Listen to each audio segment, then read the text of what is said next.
Welcome to the Bioneers, Revolution from the Heart of Nature. Every member of the hoop of life has to uphold their part, or the integrity of the hoop begins to fail. And here's the thing about the hoop of life. The hoop of life does not understand us and them. The hoop of life understands we. It's all alive. It's all connected. It's all intelligent. It's all relatives. We stand at the threshold of a historic opportunity in the human experiment to reimagine how to live on Earth in ways that honor the web of life, each other, and future generations. It's a revolution from the heart of nature and the human heart. In this series, The Bioneers, Revolution from the Heart of Nature, we celebrate social and scientific innovators with breakthrough solutions for restoring people and planet, creating a future environment of hope.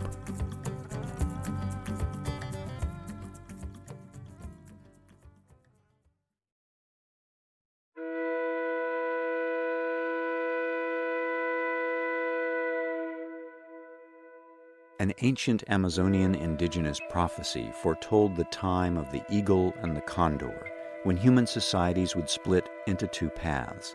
The path of the eagle, associated with the north, would be the path of the mind, industrialism, and the masculine. The path of the condor, associated with the south, would be the path of heart, intuition, and the feminine. The prophecy said the 1490s would begin a 500-year period when the eagle people would grow so powerful that they would nearly extinguish the condor people. Many indigenous people interpret this as the conquest of the Americas and the ensuing genocide and oppression of their peoples. The prophecy said that during the next 500-year period that began in 1990, the potential would arise for the eagle and the condor to come together. They would fly in the same skies and create a new level of consciousness for humanity by uniting these two ways of knowing. Today, indigenous peoples of the North and South are indeed coming together with allies in the recognition that they share the same crises and the same vision of a new consciousness. These growing movements are increasingly led by women. In this program, we hear from 5 indigenous women of the North and South, uniting to uphold their part of the hoop of life. Woman Stands Shining, Patricia Gualinga, Crystal Lammerman, Eagle Woman, and Ariel Deranger. They are Indigenous Women Rising, upholding the hoop of life. My name is Neil Harvey. I'll be your host. Welcome to the Bioneers, Revolution from the Heart of Nature.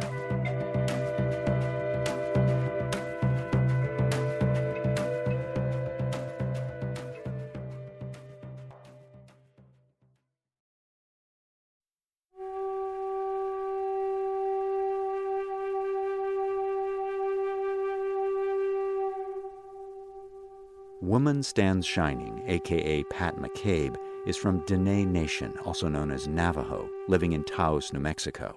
An activist, artist, writer, and mother, she speaks widely on such topics as the science of right relations and the feminine design and sustainability. She spoke at a Bioneers conference. It's my understanding that this Mother Earth is the heart of it all. Everything looks this way.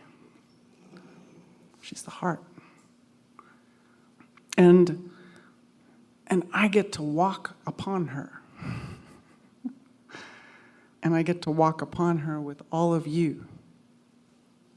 So we say that is cause for a great deal of humility, but also a great deal of joy.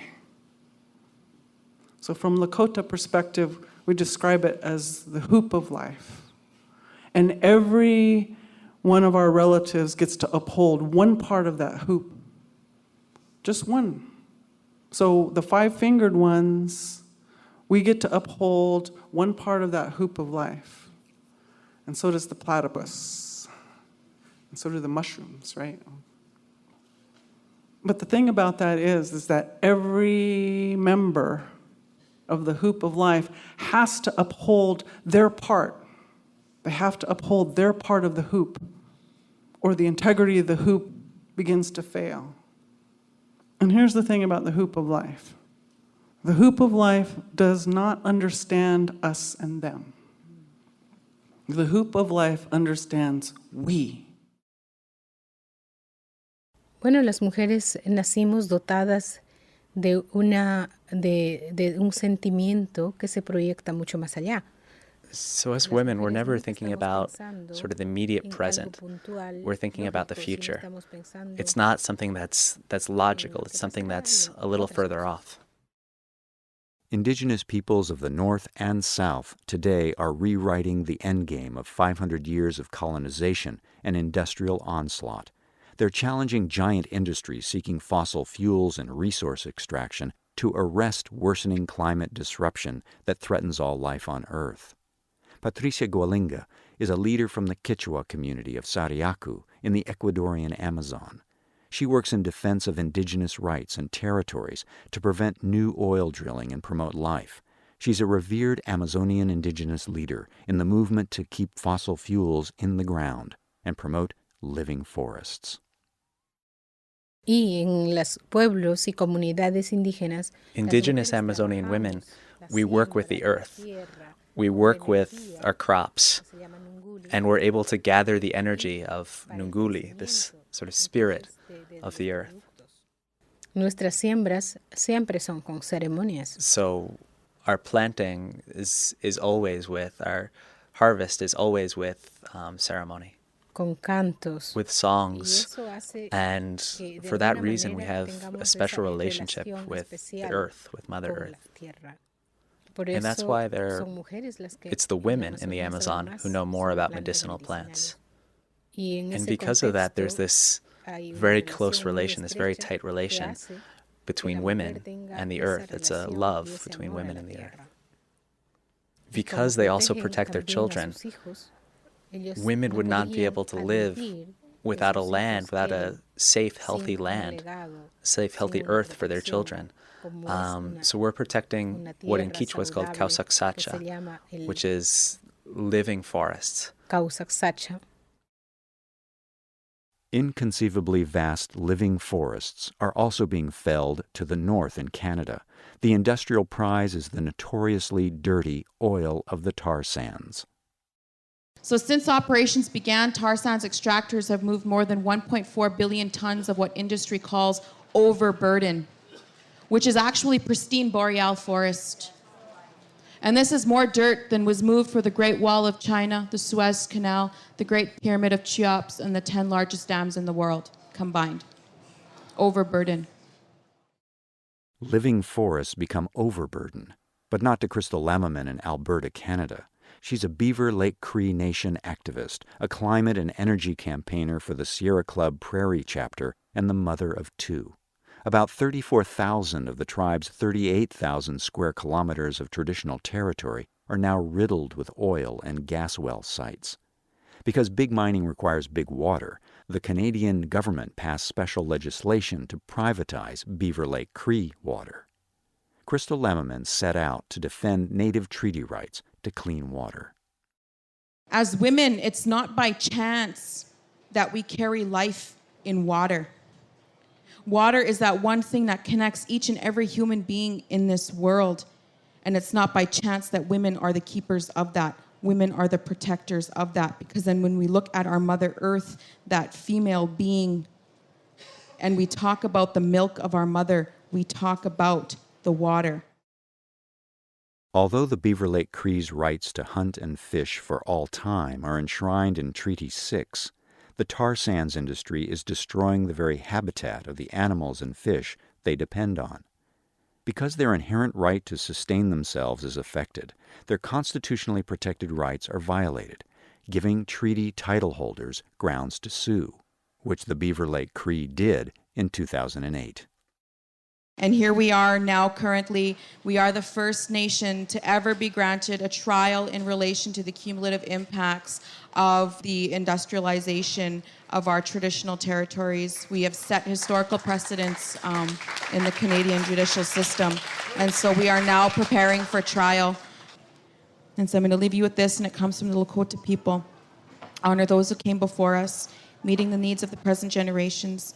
not compromising the future so that the coming generations are able to meet their own needs and guide our vision and renew each cycle of life. Iksamaga kinanaskumtin all my relations.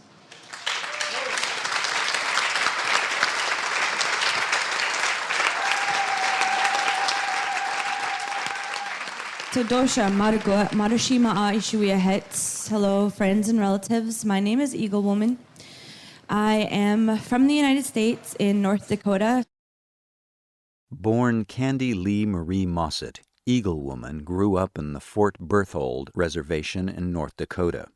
Of Mandan, Hidatsa, and Arikara heritage, she's a Native Energy and Climate Campaign organizer for the Indigenous Environmental Network. She's participated in numerous global UN meetings. But defending her lands keeps her anchored at the grassroots, where her reservation is in what industry calls the Bakken Shale Play. The play is fracking for oil.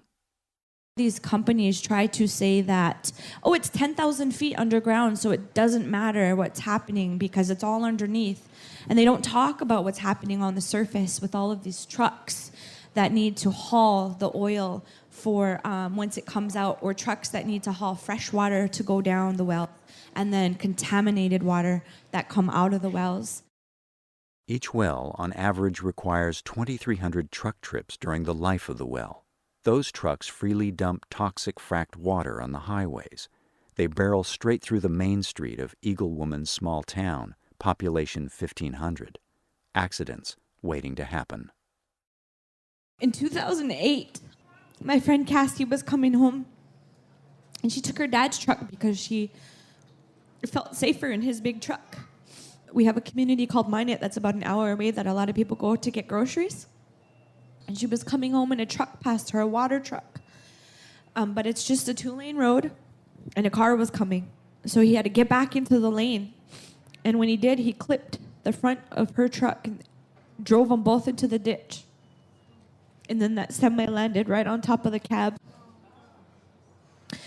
And Cassie was only 23 years old when she was killed by a truck in 2008. Since then, we've had more than 40 deaths because of trucks. One so-called byproduct of fracking oil is natural gas, presenting yet more harms, both locally and globally. In North Dakota, they're not fracking for natural gas. They're going after the oil. And because the companies do not want to pay for the pipeline infrastructure, they're flaring that into the atmosphere. And we're breathing in carcinogenic things. At home, these are everywhere. You can stand and look 360 and see flare. Like, it looks like a war zone in North Dakota. You can see the North Dakota gas flares from space. Cancer and asthma rates are spiking. Crime has increased. As man camps of out-of-state workers have swelled, rapes are on the rise, and there's an epidemic of suicides and disappeared young Native women. But we come to fight back in our communities. We come and we gather and we get together and we take back the power in our communities because nobody else is going to do it for us, right? So communities have organized and stopped a waste pit and construction of one refinery, and they're working to keep fossil fuels in the ground. And what we got to do here is we got to stop this crazy addiction that this country has to this oil that is killing people. I imagine that South America is kind of like our reservations at home with the loopholes that exist. They can get away with anything. And we're here to help band together to stop that from happening because we don't want it to happen to our sisters to the global south, our brothers and sisters. We don't give up hope. I mean, I do cry because it's a lot.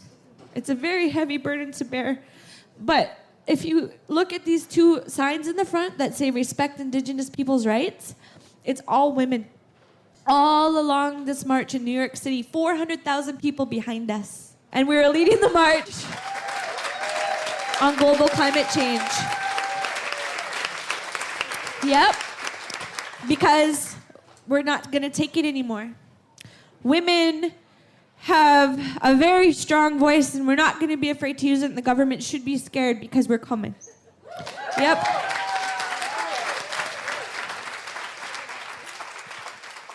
Candy Lee Marie Mossett, Eagle Woman. When we return, more Native women holding the hoop of life on the front lines of the Canadian tar sands battle and the Amazonian rainforest, and more from Dene Nation activist Woman Stands Shining. This is Indigenous Women Rising, Upholding the Hoop of Life. I'm Neil Harvey. You're listening to the Bioneers, Revolution from the Heart of Nature.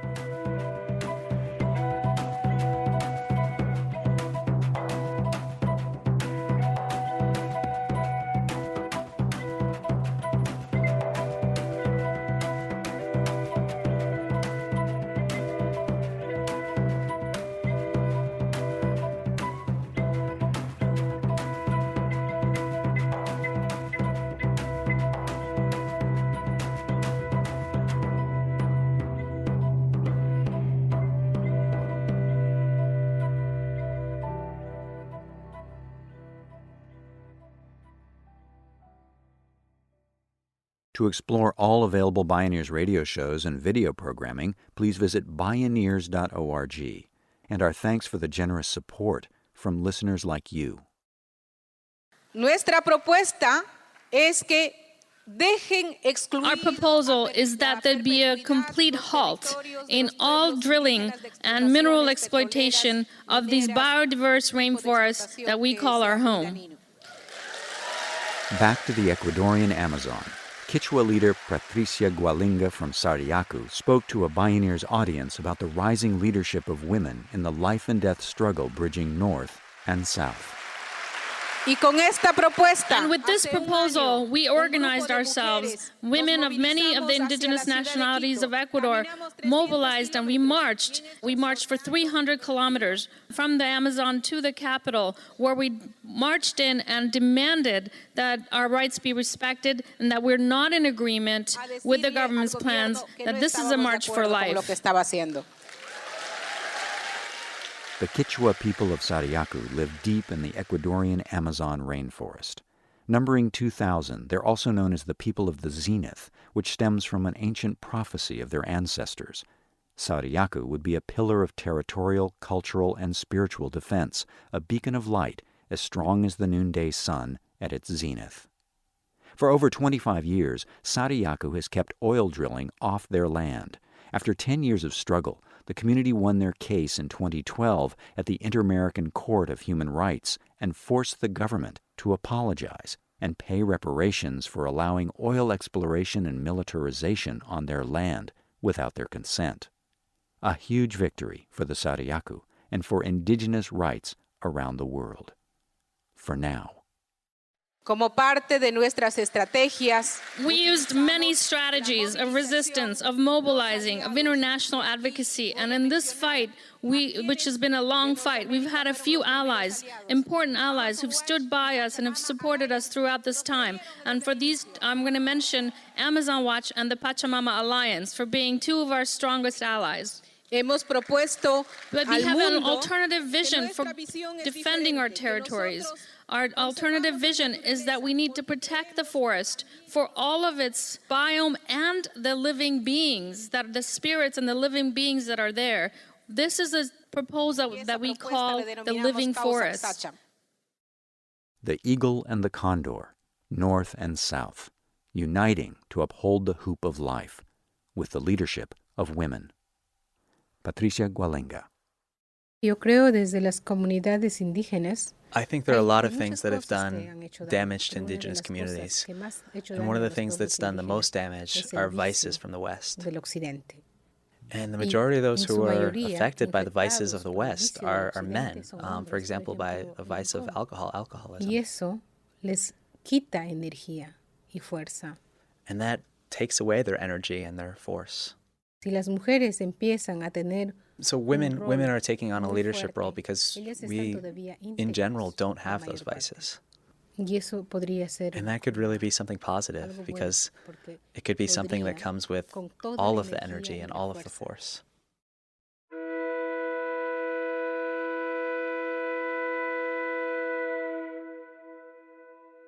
From the north, Dene tribal member from Taos, New Mexico, Pat McCabe, Woman Stands Shining.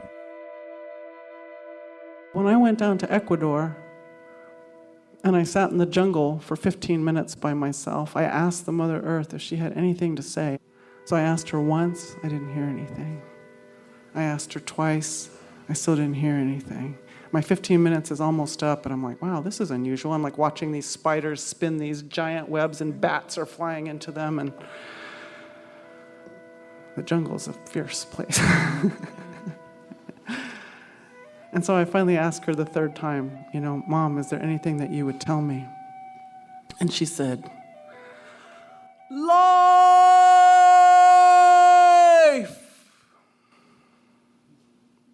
The plan is life. The plan is life.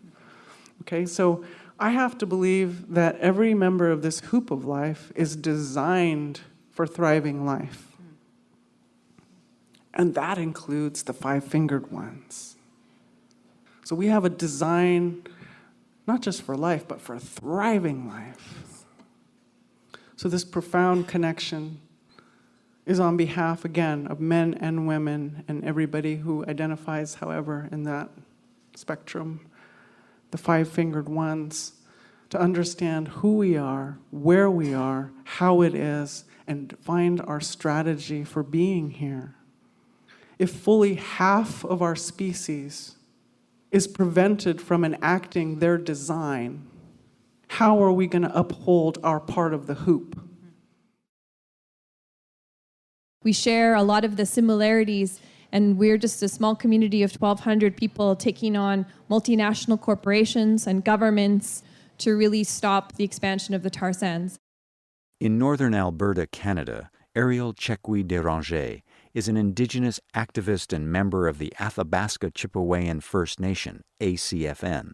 She serves as her tribe's tar sands campaign and communication coordinator. Internationally recognized, she's helping sue Shell Canada over its tar sands projects and plans for more. She inspired rock star Neil Young to do an Honor the Treaty tour to raise awareness and money. Using Canada's Treaty Aid Agreement, her people are fiercely resisting huge mining projects, including the proposed Teck Resources mine, a super mine. The mine will be the largest open pit mine in the tar sands, and it will be producing 277,000 barrels per day for one singular project, and it will be in an area that is pristine and untouched, right next to the Athabasca River and across the river from our reservation. In addition to that, it will be in the critical habitat for caribou and bison, one of the last remaining genetically unique herds of bison in Canada.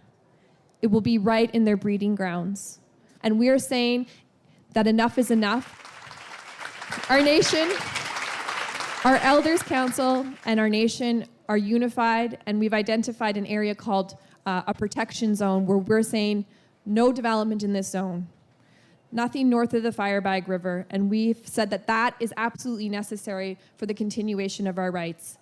We are protecting that through and through, 100% to the end, and we will not let a single project in that area. We've identified a guardian program, and we're training our members to police and take anyone who's trespassing in our lands out of our territory.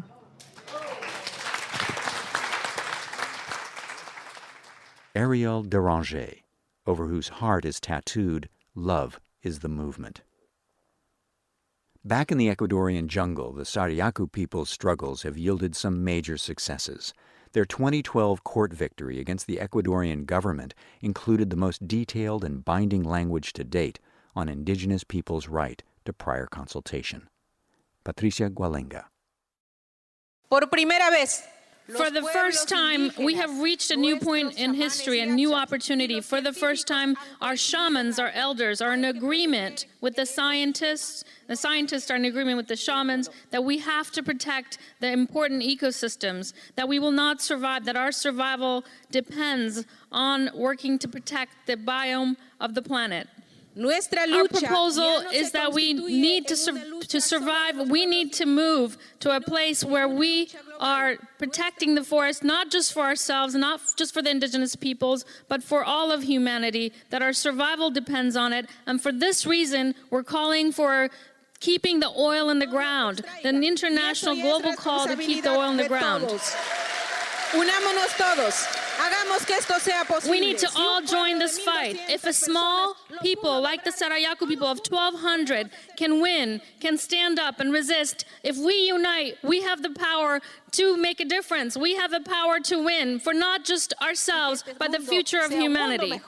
Gracias, Bioneers.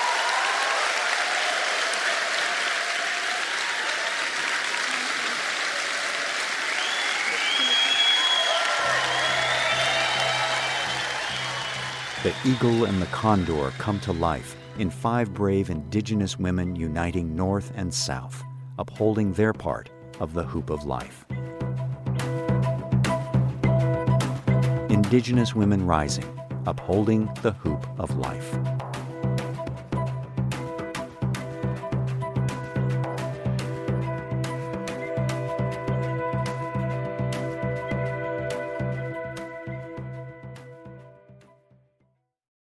You can see and hear more from Patricia Gualinga or explore more Bioneers radio shows and video programming online at bioneers.org. For information on attending the National Bioneers Conference and Bioneers events in your area, please visit bioneers.org or call 1-877-BIONEER. The Bioneers, Revolution from the Heart of Nature is a production of Bioneers and Collective Heritage Institute. Executive Producer Kenny Ausubel. Written by Kenny Ausubel. Senior Producer Neil Harvey. Managing Producer Stephanie Welch. Station Relations Ana Iglesias. Interview Recording Engineer Jeff Westman.